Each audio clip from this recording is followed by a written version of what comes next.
So now I think it's going to be a pretty interesting reflection for parents is why we are yelling at the first place, which seemingly is a irrational behavior, is because we were always yelled at as a small child. Okay, so once we're aware of that, we accept that, then the next question is going to be, so how did you feel about that when you were children? Very good morning. Welcome, Gary. This is one of the chats that I've been looking forward to. I did try to set something up with you, but obviously, you're a busy man. Your schedule is always filled up. So really grateful that you're finally taking your time to have this chat with me. I'm looking forward to our conversation. As I mentioned to you before this podcast, right? I'm a big fan of your content, and I love some of the quotes that you share on LinkedIn. And the first time I remember I came across one of your posts was about your TED Talk. So you talked about how do we overcome, how do we get momentum in life? And many things that you said in that speech really resonated with me. Start off with curiosity, going back to younger self to find out what we're passionate about, right? How come we're so happy when we're young, but as we age, as we grow older, somehow we lose track and we become distracted. So that TED Talk's been super inspirational. And for the listeners on this podcast here, do check it out. I strongly recommend it. Gary, you have a very impressive career history, I must say. I've met many people in my life, but I rarely meet people with your sort of resume or career history.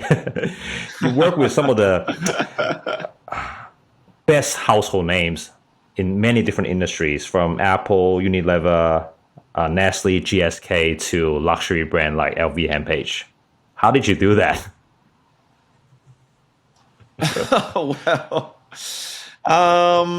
Luck is obviously one of the factors, but I think besides that, I guess for some people who happen to be also working in this kind of circle of Fortune 500 companies, I think it's more of the starting point. I think I was pretty fortunate because I actually graduated in the year of SARS. So that was back in 2003.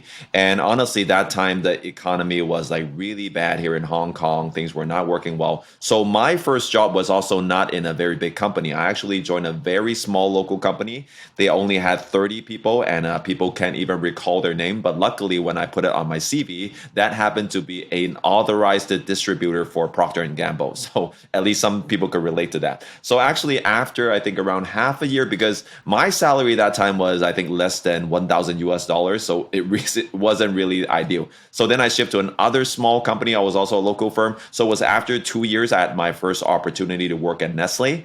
And then it kind of rose up on that end, right? When you start working at Nestle and then other company feels like, oh, you're also in this kind of Fortune 500 gig. You're also working in another company. So I felt like, I was working at Nestle for some time, food company, pretty fun. I wanted to do something different. I was still young. Then I moved to GSK, pharmaceutical company. After that, I started to do my part-time MBA program. So I did it here in Hong Kong, but I also take my exchange. I went to the US. So I quit my job to go there. And then I kind of came back, started again. Actually, I did a little bit of management consulting. So then I actually had the opportunity to work for Apple. So I moved to Shanghai for that Greater China scope. And then I came back to join LVMH as one of their global MBA trainee programs. And it's interesting because after some time, you kind of keep on searching. You feel like, okay, your next job is going to be the best job. You're not so happy right now because the next industry is going to be the best industry. So I would say I was fortunate to be the person. I've gone through all these kind of mountains. And when you get up there, you're going to be like, that's it. Is there something different? So that's why I also took another shift is after I left LVMH, I actually joined my alma mater. I joined my university in an MBA program as an admissions and marketing head. And that kind of started my thinking in terms of, okay, what I really want to do maybe is something more related to education and talent development. So that's what brought me here today, starting my business as a And how trainer. long have you been running your own business? Wanting my business. Oh, okay. That's an interesting question. I would say, honestly, if you were to ask me a few years back when I was in the corporate, if you're going to ask me, oh, Gary, have you ever thought about starting your business? I'm pretty sure I'm going to tell you no, because that was never something that came to my mind when I was younger. My goal was always to work in a big company. I remember when I was younger, my dream was to become a general manager, just I could manage a big team, achieve good business. So if I was lucky, one day I'm going to become a CEO. So it really never came to my mind. I think it was until after I did my exchange, I was kind of reflecting my life. So by the way, for all like the viewers today, if you have the opportunity to take a career break, I would definitely recommend you to do so, because if you keep working, keep doing the same thing every day, it's going to be very hard to kind of reflect on your whole life and go, hey, can I do something differently? So I think that exchange, though it was only 4 months, it really helped me to kind of reflect on everything I did before, everything I enjoyed, and what I could be doing in the future. And I still remember at that time, because when I was in the US in that university, they had a really nice swimming pool. I didn't know how to swim before, but when I was there, I learned how to do that myself. But so whenever I swim, I really enjoy that moment, because when I swim, I don't need to think about anything. So I just kind of go and feel life and kind of have some inspirations. And somehow there was a picture that came to my mind, which I guess a lot of you know, there's a very renowned inspirational speaker. His name is Tony Robbins. So obviously I'm also a big fan of Tony Robbins. So I was thinking, okay, one day, what if I could be doing something like Tony Robbins, like maybe in the Asia context, or maybe like broader in the world? So how would that feel like? So I felt like very motivated, very energized at that moment. So I think that kind of seeded in my mind back at that point. But to be honest, I still wasn't very determined to start my business. But I think if I kind of look back, it was because that point, okay, I kind of thought about that. So in the future, whenever I kind of went to different corporates, I was kind of heading that direction and see somehow can I land there. And I think one of the key transitions I made is after I left the corporate track, when I moved to the university, that was telling myself, okay, now I'm done with the corporate track, I'm moving to something new. So that was a very important transition period. And how scary was it to sort of start your own business? You know, a lot of people sort of have these ideas in mind. They've got different ideas in their head, but they're scared to do it for whatever reasons. For me, I've got 2 kids. You know, I've got I've got a mouse. I need to feed at home. You know, I think we're a similar age range. I think as we age, we just need to be more realistic. We do get more liabilities. We have people we need to look after, that sort of thing, right? I mean, does entrepreneurship suit everyone? And, you know, for people who are a bit more, I guess, mature with sort of different baggages, how should they look at this? Yeah, I would say it definitely does not suit everyone. And also it didn't suit me earlier at my career, or maybe even later it's not going to suit. It just happens to be that window and that moment. And for me, to be honest, it wasn't that scary, because it's something I've been thinking about for quite some time, right? As I mentioned, like the time when I went to US for exchange, that was back in 2010. So basically I spent so people, when they look at my transition, they're going to go, hey, Gary, you were never a trainer before. You never started your business. How did you do this all in a sudden? I would say it's actually not all in a sudden. It's back in 2010. I already had this idea in mind. So whatever I did afterwards in terms of like the courses I wanted to join, the career I would be choosing, everything was kind of along that direction. So I was keep on thinking this question is, if I want to become a great trainer 10 years later, what would I want on my CV? So how do I get this checklist one by one through those 10 years? So the thinking process was more like that. So when it came to that point, though, I wasn't like 100% determined that I have to become a trainer. But when that point came to me, because there was, again, an interesting career transition that I was kind of like, I needed to do something different. It felt pretty natural to me because I was planning for it. So I think my recommendation for people who might be thinking about this is, number one, you really want to plan for this. And of course, I think there are alternatives of starting your business because, okay, I'm not that kind of business that I'm investing millions of dollars to kind of open a manufacturer trying to kind of work on the new technology to kind of beat Google or Apple, right? So that would be pretty scary for me. So now what I'm doing is I'm an individual consultant. I'm a corporate trainer. So basically I don't have a lot of costs, right? So I think the key thing is whenever you want to try something new, think about what is going to be the worst case scenario. So I think for me, I was like, okay, I'm going to start my business right now. I've been working in the corporate for like this many years with this kind of profile. What is the worst that could happen? Is I would become a trainer and for 1 year long, I'm going to get no business at all. So I'm going to ask myself this question. If I look at my whole life for like 20 or 30 years working, if there was 1 year of gap that I didn't do anything, which I wasn't losing any money, just there's a gap in my CV, can I afford that? And on the flip side, if I didn't take that opportunity for that unique window, would I regret? So I think those are those two very simple questions that kind of guided me on that way. So I think it wasn't really more about getting scared. It was, okay, then let's give it a try. So I think it's more about expectations management. That's great. I really love that. You teach a wide range of courses, right? And I think one of the things that I see you being advocating about is about this importance of storytelling. And having said that, from your point of view and observations, right, what are some of the skills that people should really invest in today, which can help them with their career or with their life? Yeah, I would say storytelling is definitely one of them because like people talk about it, but like to be honest, sometimes people would be saying like, "What is storytelling?" I would say, well, in a way, it's about communication, it's about presentation skills, but how do we tell things like in more of a story format? So I think there was one book I read which was really great that they said every story is basically a hero's journey. That means there was a certain person, they had a certain background, they had to go through some adversity, some challenges, they kind of hit a bottom point, and then they struggled, they thought about it, they fight, they had a breakthrough, became a better person, made the world a better place. That is the most simple form of a story. So I think that's going to be a very interesting inspiration for myself in terms of like when I came up with my TED Talk, how I make my presentations right now, or even how you want to make a business pitch. So I think the simple question is, okay, if you want to be the hero in that kind of setting, so who is going to be the enemy? It's always going to be a hero fighting against the enemy and then making the world a better place. So I think these are simple concepts that you could read online or kind of read on different places. But the key thing is nowadays, I feel like in this kind of explosion of the internet world, what we're lacking is not content and information. We have too much information. Like no one can literally go to YouTube to kind of read all that stuff and kind of watch all that stuff. Is who is telling a better story? It might be the same concept. It's not something you never heard about before, but this person, okay, if they're able to tell a better story, they're able better to kind of present themselves, engage themselves, like maybe speaking virtually in a camera setting. I think that is more of the winning factor nowadays. Just curious to know, because I did notice that we do follow a couple of influencers who are in common. So one of them is Tony Robbins. The other one is Simon Sinek. Yep.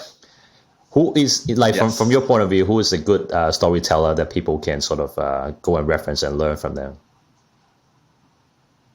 Well, both are actually, I think, very, very good storytellers. So I would say a lot of people, if you might have followed them, again, we might agree like whatever Tony has said, whatever Simon has said is not something groundbreaking. It's not something that you never heard about it before, because like when we talk about all these kind of life inspirations, ideas, we all talk about these things. But I think one thing that really helps Tony and Simon stand out is if you really kind of go through their kind of speeches or kind of listen to them, because what I like to do is I'm really passionate about these things. So when I listen to them, I don't only listen to the content, I actually analyze their flow in terms of how they like to tell stories. So I think one thing that really helps them stand out is besides the rational concepts in terms of what we need to do, they always share a small story, which is, okay, once upon a time, something happened, there was a challenge, this is their struggle, and then this is what happened, this is what they learned. So now I think adding these kind of small elements is going to be important, because I feel like for an effective communication, there should be a combination of the rational connection and also the emotional connection. And I feel like a lot of people do a good job in the rational connection, just explaining concepts, what needs to be done, what we shouldn't be doing. But the emotional part actually comes from stories which are like real life cases which we can relate to. Great. I had a similar chat with another gentleman called Perry Lam. There was an episode where we talked about storytelling as well. So we'd love to, if you had more time, I think maybe next time on in this episode, we'd love to hear more from you about sort of different techniques that people can use to become a better storyteller. But because of your impressive background, I do have a few more questions I want to ask you. In one of the interviews that I picked up, you used to do a lot of training with parents. Is that right? Yeah. That's interesting, because actually I started some training classes with parents before I started my corporate training. Yeah, so career. I've got two sons. I've got a 3.5-year-old and I've got a 10-month-old. The 10-month-old, I've less of an issue because, obviously he's not as interactive. But, my older son is going through this phase, right? So in one of the videos that I've seen, you've sort of shared this really constructive approach to parents on how to handle difficult conversations with their children. I mean, obviously we've all heard this. We should never scream at our children. And we should try to motivate them and nurture a caring environment to help them boost, their confidence and prepare them to go into different later life stages, right? But often it's very easier said than done. When you're in the moment, when you're in the situation, when you try to tell them to brush their teeth like 10 times and they still ignore you, your emotions run high, right? What is the approach for parents here? When they're dealing with difficult situations like that, when they try to get their children to do something, but they're just not willing to do that. Yeah, well, I would say it's interesting because no matter if you're a parent or not, I think the approach is kind of similar as what you would do like at an office or at a corporate level. So the same question goes down to like if your staff is not listening to you, like do you want to yell at them? Well, obviously, I think if you're going to ask any rational person at a certain stage, you're going to say, okay, what should you be doing at that stage? So it's nothing complicated. Like as Aaron, you mentioned, you want to go and, okay, first of all, listen to them, try to empathize with their situation. And then, okay, why don't we work as a partner and try to work it out together? Let's discuss, okay, what are your challenges? What could we try to do? And let's test it out and see to work together as a partner. Well, of course, that's a very rational answer, which we all understand. I think the difficulty that Aaron, you mentioned exactly is when you're a parent, it's easier said than done.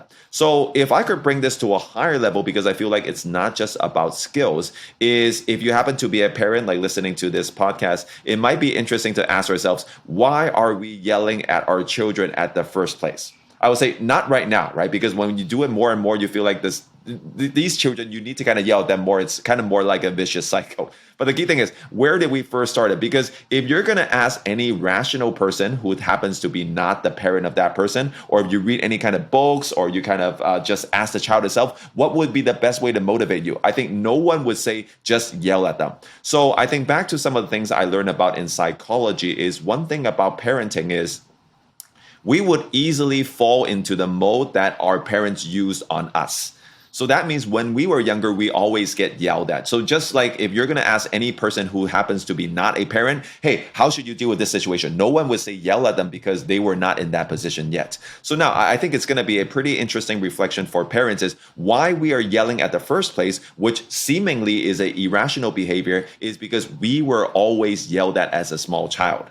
Okay, so once we're aware of that, we accept that, then the next question is going to be, so how did you feel about that when you were children? Did that work for you? Is that the most ideal way? If not, okay, if you could give some advice to your parents when you were younger, what do you feel like would be a better way for them to kind of deal with you to make you to really listen to them and really respect you? So I'm pretty sure you already have that answer in mind. So I would say if now you're really struggling with that on a parent, I know it's very hard to do in real life, but that's going to be an interesting question to ask about ourselves because we're always in a certain, I would say, parenting pattern, which is exactly the pattern that our parents has given us when we're very young as a child. Yeah, no, that's a great point. Yeah, I mean, there are so many situations in my head that I can think of. And really, what you just said really resonated about not trying to I guess repeat the same experiences the previous generations have given us. Same in the corporate life, right? Which is why we have a saying: we should try to be a leader we wish we once had, right? Gary, I also want to ask you about your TED Talk, which I mentioned earlier in the introduction. Obviously, it was a great TED Talk. I love it. I watched every word you said during the TED Talk. You mentioned about momentum. Why do people lose momentum in life?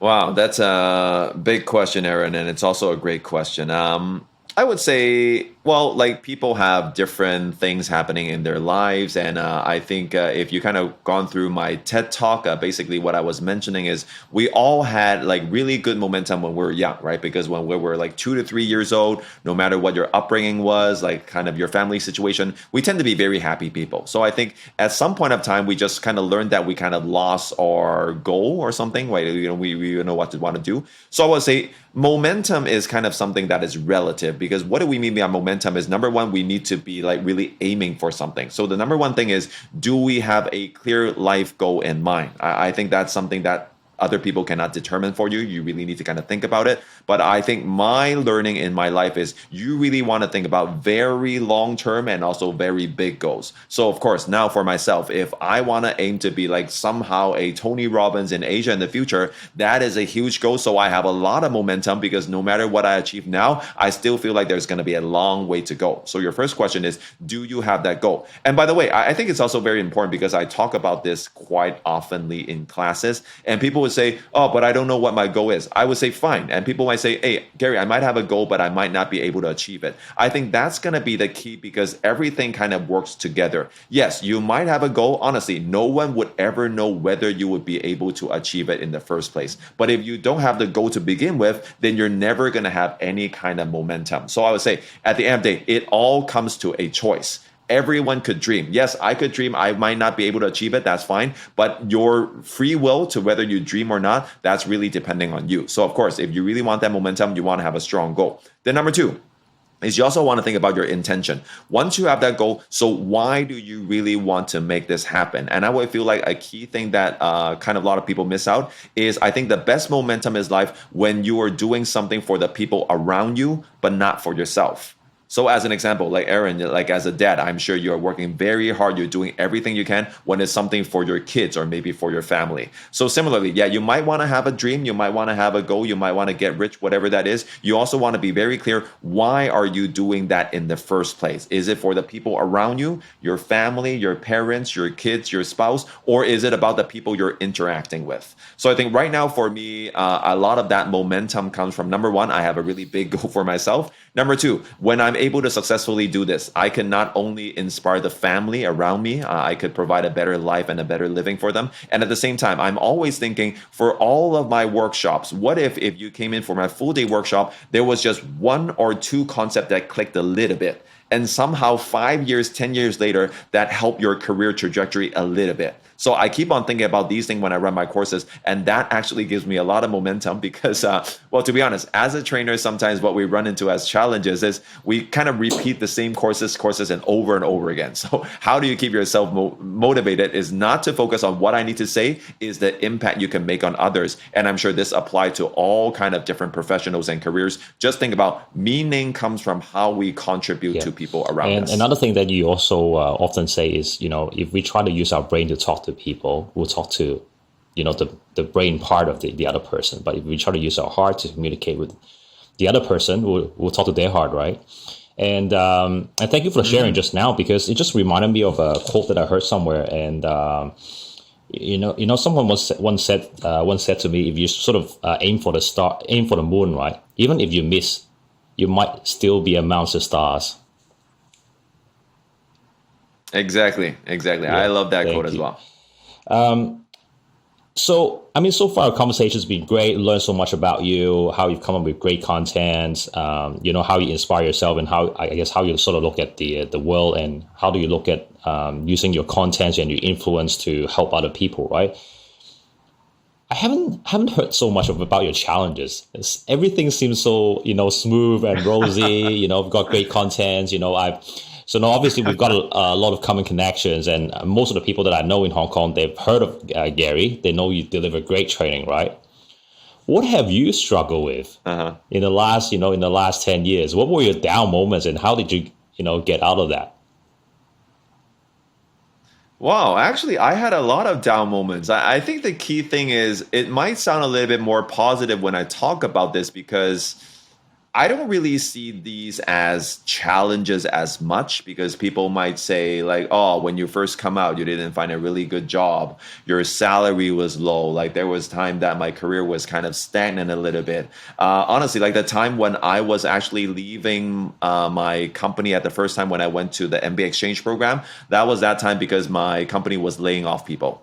So I felt like, hey, if you're going to lay off people, so why don't you choose me? Because I want to go to exchange anyway. So I did kind of go through all these things. But for some people, they might see it as challenges, might be tough situations. But for me, I feel like it's just part of the journey, right? So as an example, like when I started my business, it's not all rosy. It's not all like Hollywood style, right? I first started like I was never a trainer before.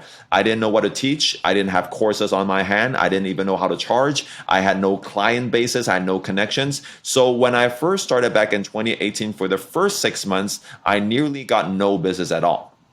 Literally. Okay, so all the jobs I got were either free jobs or either some kind of university, really kind of low paid jobs as a referral. But at that time, like people might say, oh, is it tough, Gary? I didn't really feel that way because I think it goes back to what I mentioned earlier in this talk we have is about expectations management. I already gave myself 1 year to begin with. So if it's just 6 months, I'm kind of feel like, okay, it's just half of the movie, right? So there must be something better on the second half. So that's one thing. And the second thing is maybe I think these are values that were given me from my mom. I feel like there's always a process to things, right?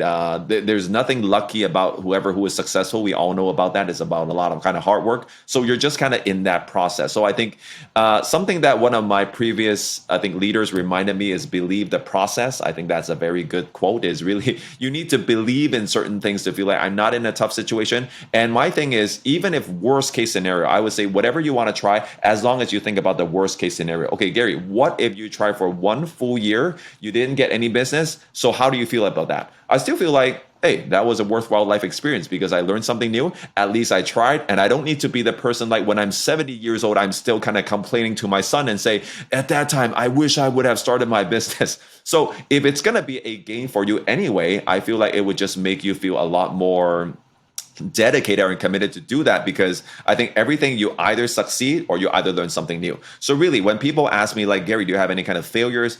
From my point of view, no. Not that I don't do things wrong or I don't do things ineffectively, is I just don't see that as a failure. That is just part of the process. Wow, that's so powerful. I really love everything you said just right now. And so looking at everything as a process. So you mentioned about your mom and this leader, which had a lot of influence on you on this sort of process type thinking, right? What exactly did they do, which sort of shaped you? I'm interested in sort of in your mom's part. You mentioned about, your mom had a lot of influence on you, right? How exactly did she raise you? And how did she teach this process concept to you when you were young? Right. Yeah, I would say so. My mom is pretty much my, I think, most important inspiration in my life. So it's interesting because when we were young, we were in Hong Kong, and then we actually moved to the States when I was younger. I spent there for like around 7 and 8 years. My mom and my dad got divorced when I was 10 years old, so I was kind of raised only by my mom. And throughout the whole time, because she was very busy, because we had 3 children at home, so basically she was always working. She started her own business. She was working extremely hard. So the downside is we actually didn't have a lot of opportunity to interact. So I would say when I was younger, I didn't have a very close relationship with my mom. But if I think about the inspiration, it's just the same as leaders, is we always talk about lead by example, is obviously like when I got more mature, when I got more older, I much more appreciate all the effort my mom was taking. It's like hard to imagine like how one single lady could be able to kind of take care of the whole family and giving me like a really good childhood and all these kind of things. So now if I look back, is really she was demonstrating all the things for me, like having a dream. She wasn't very well educated, but she was able to kind of open a big studio, become a very successful dubbing artist and a dubbing director, working with a lot of great companies. She was able to kind of sustain the family. She lived a happy life. She had a lot of passion every single day. So she never told me about anything, because she's kind of like more the doer type. She's not the kind of teacher type. She never comes to me and say, okay, Gary, son, you should do this and do this. She just showed it to me. And I actually saw it in real life, and I know how it happened. And I would say nowadays, if I could look back, why I had the courage or kind of had the belief that I could actually start a business, I actually think it started from my mom, because she's also that kind of person. She didn't start like an Apple or a Tesla. It's kind of like a small scale business. But again, she really enjoyed that, and she did a really fantastic job within that kind of industry. So I would feel like no matter you're a leader or no matter you're a parent, the key thing is, yes, we could talk all we want, but we need to show people. I think demonstrating to other people how things could be done is the best inspiration. I'm sure your mom did a great job to raise such a successful gentleman. I wanted to ask you, because I have, in my previous episodes, I have spoken to single moms or people who have undergoing sort of divorces in their family setting, right? How, as a young child, you mentioned you were 10 when your parents had the divorce, right? How was the divorce explained to you? I mean, looking back, I guess you saw all the great qualities from your mother trying to give you, the life that she had wanted. It's all great. But in the moment, I think to explain that to a young child, to a 10-year-old, must be quite difficult, right? How was that message calibrated to you, and how did you take it? Interestingly, because that time, again, my mom was dealing with a lot of things. It wasn't really well explained, to be honest. And I was 10. I don't feel like I felt very strongly about it because that time, because I was kind of going between US and Hong Kong. So sometimes my dad isn't at home anyway. So I think I don't really recall specifically, but maybe my mom just said, Dad is never going to come back. So, but if I think back, and again, for some people who might be in that situation as a child, I think it had a great impact to me that I wasn't aware of. So when I was younger, like really, I show no qualities like what I'm showing to you right now. I was very shy. I didn't really like myself. I never talked to people. I can't even look at people at their eyes. So I really had a very low self-esteem and confidence at that time, but I was not able to kind of explain it. But obviously when I got older, what I learned about is like our parents is kind of part of us. So if all of a sudden one parent kind of left, a big part left. And of course, for me, it's the male figure. So when I was younger, I was really shy. I was really passive because I felt like I lost that kind of male kind of part. So